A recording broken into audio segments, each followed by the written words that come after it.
Hey folks, Pastor Jimmy here from Woodbine Church. Our church family is going through a devotional called Christmas Pilgrims, A Journey to See Jesus, written by Michael McElroy. We believe that this is an excellent resource to help you and your family get ready for the Christmas season. So we hope you'll continue to join us as we go on this journey.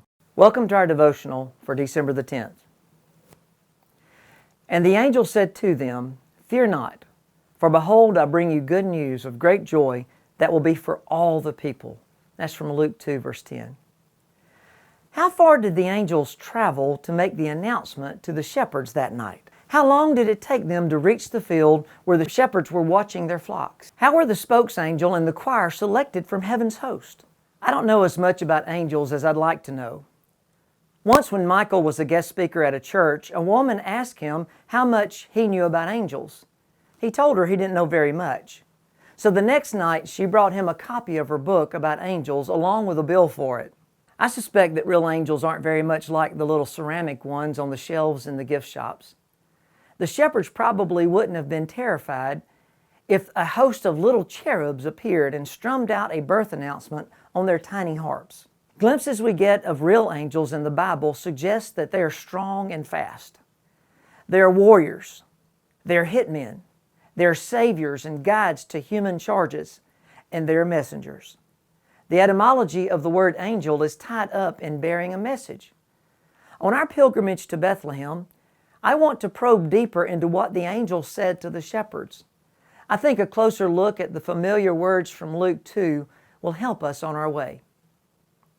First, the angel said, "Don't be afraid." That's pretty much the standard opening line for angels and encounters with people, especially people who are getting good news from God through their angelic messenger. This tells me a couple of things. It backs up my earlier suggestion that real angels are much bigger and scarier than the ones commonly depicted on coffee mugs and calendars. These celestial beings from beyond this world may disguise themselves as ordinary people. I mean, how else could Abraham or we entertain angels without knowing it? But I suspect shock and awe are probably the normal human reaction to a close encounter with an angel. It's good to know the Word of God from these mighty messengers was not a threat, but an announcement of good news. The character and nature of God and His divine purposes for us are good and positive. A respectful fear of the Lord that leads us to listen and obey is not the same thing as the terror that comes to those who rebel against God and defy His authority over their lives.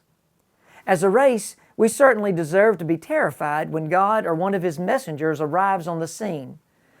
But the keynote of most angelic announcements is fear not.